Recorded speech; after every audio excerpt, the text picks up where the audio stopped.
Many, many years ago, I worked in a car parts store. As part of that job, I got heavily into the world of car audio, including the design and installation of car audio systems. And one of the tricks that we sometimes used to use in subwoofer installations was the use of an isobaric box design. Basically, an isobaric setup means that you have two subs working together as one essentially.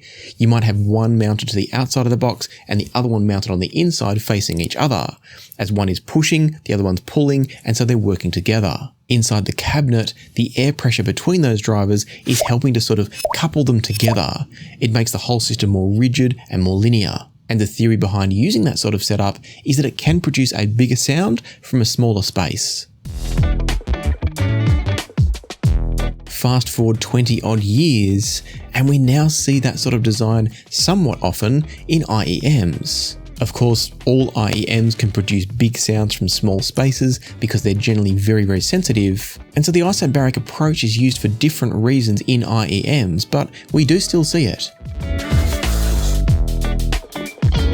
And in the case of the Moondrop Harmon IEMs, it's taken a whole step further again. In each of these compact and yet somehow chunky IEM shells is a sort of isobaric design. But in this case, it's using 3 dynamic drivers per side. Those 3 drivers do work in harmony, but it's not a simple standard isobaric setup. Instead, from what I can tell, one driver is focused only on the treble and the mid-range frequencies, while the other 2 are coupled into something more like a traditional isobaric design. I say it's more like because in many ways it is an isobaric design, and in some important ways it's not. It seems from all of the diagrams on the marketing materials about the Moondrop Harmons that the various sound waves and the air pressure coming off the backs and the fronts of the different drivers all end up actually meeting in a common chamber before they go out through the earphone nozzle. In other words, the mid and treble driver isn't completely isolated from those 2 bass drivers. And so to ensure that the frequencies that reach our ears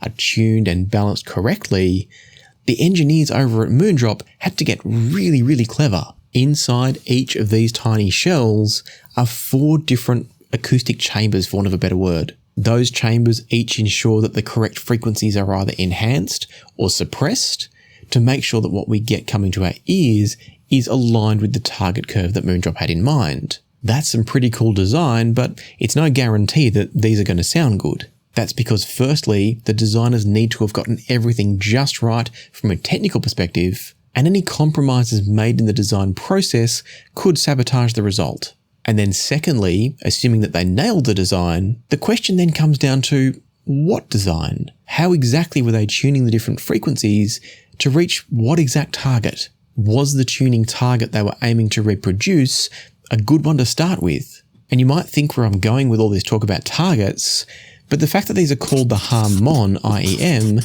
doesn't mean they were tuned to the Harman target curve. I have no idea why they're called the Harmon, that's just the name. Instead, these have been tuned to a target curve for Moondrop. It's an in-house target curve, and I will discuss in a moment if I think it was a good target curve. Before we get to that though, let's quickly talk about the quality of the design and the accessories of the Moondrop Harmons.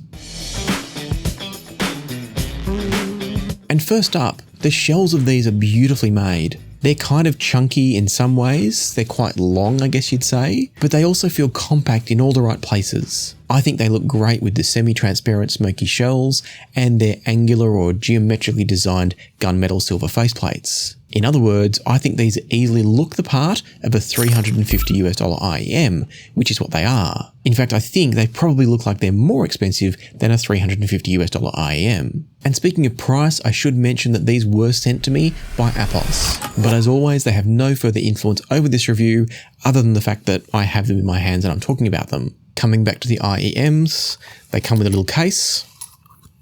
And along with that, you get a nice fabric woven cable, or fabric wrapped cable, I should say. That's nice. It's not special, but it's better than something like the cable that came with the recently reviewed Heidi's Mark 12 IEMs. This cable looks and feels better.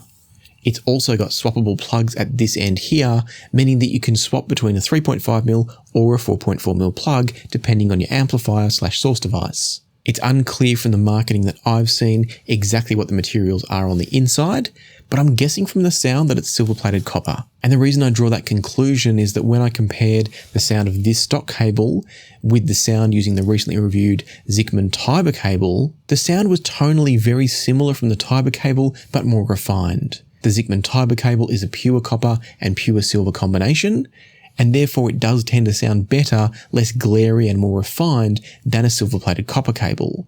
And so that's why I think this is probably copper and or silver-plated copper, some combination, but I reckon there's plating in there. But that's enough about cables. Let's talk about both tips and sound quality. The tips conversation is very quick. There's a small number included with the Harmons. They're nothing special, but they're fine. I think that's a little bit disappointing considering that a cheaper IEM like the Hi-Vis Mark 12 comes with a nice range of tips that also help you to tune the IEM a little bit. It would have been good to see something like that with the Harmons. What you do get though is fine, it's completely serviceable, and many people I know that are into IEMs will already have a collection of tips like what I do, so you can always choose your favourites from your existing collection and not rely on what comes in the box. In my case, my current go-to favourite are the Moondrop Spring Tips.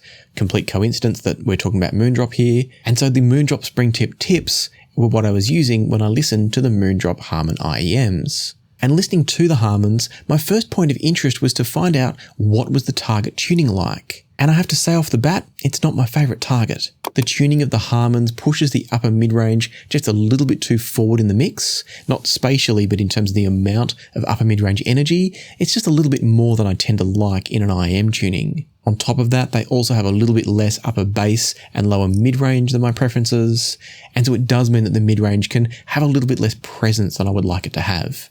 And yet, the Moondrop Harmons are a wonderfully enjoyable IEM. With quoted figures of 19 ohms impedance and 114 decibels per volt sensitivity, they're not the most sensitive IEM, but they're still really easy to drive. 114 decibels per volt equates to a sensitivity of 97 decibels per milliwatt, and that means that you'll be going deaf if you give them any more than about a milliwatt of power. So you can run these from a smartphone, a dongle, a portable device, or obviously a full desktop setup. That said, they will reward you if you plug them into a better quality source. And that's because one of the benefits of the sound of the Harmons that probably comes from their use of that fancy isobaric type design is that they're an incredibly transparent and clean sounding IEM. The Harmons go head to head with the Hi-Vis Mark 12 Tourists that I spoke about before and that I reviewed recently, and those Hi-Vis Mark 12s are an astonishingly good IEM at their price because of their sense of transparency and insight into the music. The Harmons are right there with them. With the Harmons, you're getting a slightly better sense of texture and detail in the sound compared to the Hi-Vis IEMs, but that's probably more about the tuning bringing forward those details in the upper mid-range rather than it being a specifically better sense of driver performance. The tuning of the Harmons to me does make for a very enjoyable and interesting listen, but if you're like me and you're not into that slightly upper mid-range forward sound, it can be potentially a little bit more fatiguing than something like the Hi-Vis IEMs. On the other hand, with the right choice of tips and or maybe a swap to a pure copper cable or just a non-plated cable, that could also help to refine the top end and pull back any sense of fatigue. And I wouldn't say these are a fatiguing IEM off the bat, but they do skirt the line for those of you that are more like me and prefer a slightly richer, warmer tuning. These are going to be just on the edge of that mark for you. On the other hand though, if you love a textured, detailed sound that's still got good bass extension and presence but maybe isn't the strong point, these are going to be a fantastic IEM. And then on top of that, if you connect the Harmons to a wonderfully warm and rich and detailed source like say the KN-RU9 that's coming up for review, with a source like that, the Harmons really sing. And as I listened more and more to both the Hi-Vis Mark 12s and the Moondrop Harmons, both of them deliver wonderful sound in terms of soundstage size, space, imaging focus, the tonal qualities, the timbral qualities. They're both fantastic IEMs. Detail retrieval too, of course. But if I had to choose between them, I do slightly lean towards the Hi-Vis Mark 12, and that's purely a tuning preference. The Mark 12s have a little bit more upper bass and lower mid-range presence, and that's what wins me over. The Mark 12s aren't smooth or rich by any sense, but they just fill in that sense of body a little bit better than the Harmons. And I can't stress enough that this is all about tuning. Both of these IEMs produce absolutely fantastic technical performance for 200 to 400 type US dollar IEMs. If you prefer that nice textured upper mid-range, the Harmons are going to be the go for you, and they're an extremely good IEM for that sort of tuning. But if you like a little bit more presence down low in the lower mid-range and the upper bass, that's where the Heidi's Mark 12s will be better. I took a chance on accepting both of these IEMs in for review because I do very few IEM reviews these days, but I'm super glad that I did because I think both are excellent and highly enjoyable options. It just is going to come down to your taste as to which one's better. And so now speaking specifically about the Harmons as we wrap things up, I think the Harmons are excellent at their price, maybe a little bit above, but I don't think they're giant killers. Spending a little bit more money again to get something like, say, an Elysium Pilgrim is going to net you better sound. But again, that's also still going to depend on your tuning preferences and of course your budget. At their price and with their unique design and wonderful sound quality, I think the Harmons from Moondrop are a really cool IEM and one worth considering. As always, I'll put some links in the description down below if you're keen on them, or if you want to know more about the Heidi's Mark 12s that went toe to toe with the Harmons despite being a little bit cheaper. I've pinned the review of those here at the end. You can go and watch that one next. For now though, I want to send a huge thanks to YouTube channel members, also to channel Patreon members, and of course to those of you who leave super thanks on videos like this one. And until next time, happy listening, be kind to each other, and I'll see you here again soon on Passion for Sound.